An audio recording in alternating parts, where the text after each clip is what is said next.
By the time the Battle City arc had started, Kazuki Takahashi, mangaka and creator of Yu-Gi-Oh!, had solidified a rules system for his in-story game, Duel Monsters. For the first 150 chapters, Yu-Gi-Oh! Was a thriller that focused on a teen possessed by an ancient spirit who had a wicked edge for malice and a sharp mind for games. They would defeat the villain of the week with some mindfuckery and would be on their way. An assortment of games and challenges were played, and it was obvious that the mangaka and editors were working out what direction to settle on going forward. The first 7 volumes of Yu-Gi-Oh! Were very violent and quite different than what North American fans were first exposed to. By the time Duelist Kingdom came about, the series had settled on the card game to be the focus of the story going forward. While Duelist Kingdom had focus within the battle system and the main cast had established their characterizations that would, for the most part,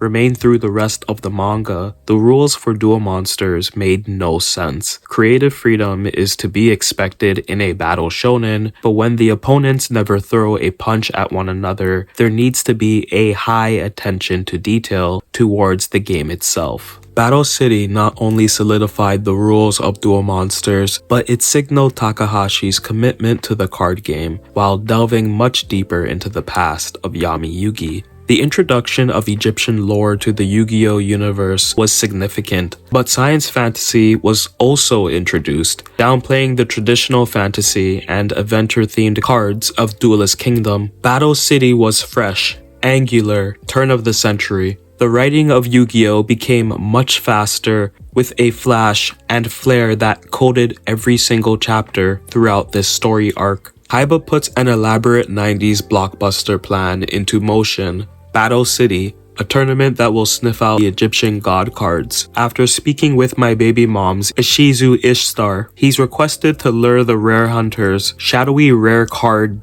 fiends, I guess, through his tourney. As they're working for the new antagonists of this arc, they're going to be in possession of and around the Millennium items. This will be of great benefit for both parties, super convenient. When Yugi and Joey register for the tournament, you immediately pick up on how different the manga is now. The main gang are no longer wearing their school uniforms. They freshened up, and even the color leads are much more vibrant than what has been seen before. Takahashi embraces a geometric style for this arc, and it's not just seen in the characters. The monsters are equally as flashy. Before, Yu-Gi-Oh! Felt and played very much like a D&D inspired fantasy adventure. Magic the Gathering inspired as well, but with Battle City's structure, 4,000 life points, an anti-system that rewards winners, and an accelerated ranking system compared to past tournaments, it feels like something very futuristic, unlike any other card game at that time, and it truly was one of a kind. This new system of play would have considerable overlap with IRL Yu-Gi-Oh!, which started production in early 1999. Every character, even returning antagonists, got a facelift in deck style and appearance. Joey stands out as the brightest spot in the Battle City arc, having grown into a fine, if not very lucky duelist during the Pegasus arc. Joey is now a quick-thinking and resourceful player, eager to find a new challenge, not letting defeat bring him down. Him losing his Red Eyes Black Dragon early in the arc could have spelt doom for his character, but Takahashi pushed him into a completely new direction. Instead of accepting the Red Eyes as a gift when Yugi defeats the Rare Hunter who won it off Joey, the young man decides to forge out on his own, slowly accumulating a strong roster of cards to create a deck that goes beyond his reliance on luck. Joey defeats a psychic cheater and wins Jinzo, one of the most iconic Yu-Gi-Oh! Cards in the game. From here, he continues to defeat members of Yugi's Rogues Gallery, collecting Insect Queen, Parasite, and Legendary Fisherman along the way.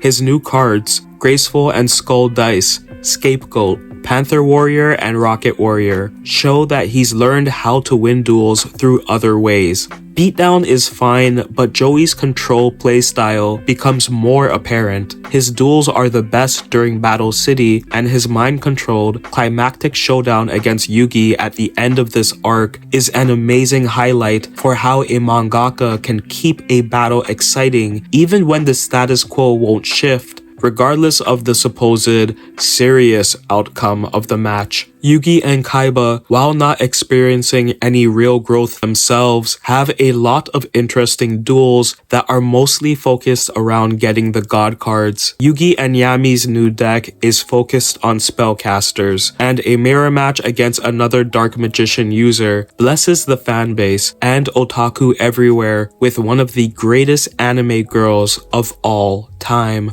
The Dark Magician Girl. Kazuki Takahashi, you goddamn genius. I could go on forever about Dark Magician Girl. Not only does she add a kawaii mascot to the scene, but she indicates a mechanic that, going forward, would impact a lot of the duels. Synergy between subtypes and using the graveyard as a resource system for power, not just a bench for Monster Reborn. With the exception of the god cards, a lot of the new spells and monster cards introduced during Battle City are much more balanced than what came out during Duelist Kingdom. Trap cards actually feel like traps instead of just another form of mass destruction. Again, these changes in the manga would also be reflective in the IRL game. Battle City is an arc that took all of the elements of Yu-Gi-Oh! Up until that point and refocused them, making it into an easy to understand, quick, combo-oriented card game. The storyline is very linear and brisk, fully intended on letting the reader know that Duel Monsters is now a product, one with tournament structure, a card rarity system, state-of-the-art hologram projection, and a waifu that would literally change the face of cute anime girl aesthetic for several years. Takahashi brings back a number of fan favorites and gives them a hip refresh that makes them iconic, even if they ultimately end up as plot fodder. The Yugi vs Joey battle is absolutely excellent, even if it is sort of tropey. It's a classic power of friendship battle with an ending that not only was a huge twist, but a shocking one that I didn't think Takahashi could have written, to be honest. He put his all into this series, and you can see his genius working week in and out during Battle City. Yu-Gi-Oh! Would get even more ridiculous from this point on, and future spin-offs would only lean in on the camp to the point of annoyance, but Battle City was a perfect arc, showcasing the most balanced meta that Yu-Gi-Oh! Would ever experience. The influence of Egyptian history was huge. While some characters were relegated to the bench, role players elevate to all-stars, and the superstars becoming iconic shonen leads, ones that would be remembered for decades globally. All of a sudden, this quirky yet very mainstream series had separated itself from other popular gaming manga such as Duel Masters and Dragon Quest, and other popular battle shonen like Digimon, Beyblade, and Dragon Ball. Kazuki Takahashi put together one of the most entertaining and iconic Weekly Shonen Jump tournament arcs of all time. Battle City is a Weekly Shonen Jump greatest hit.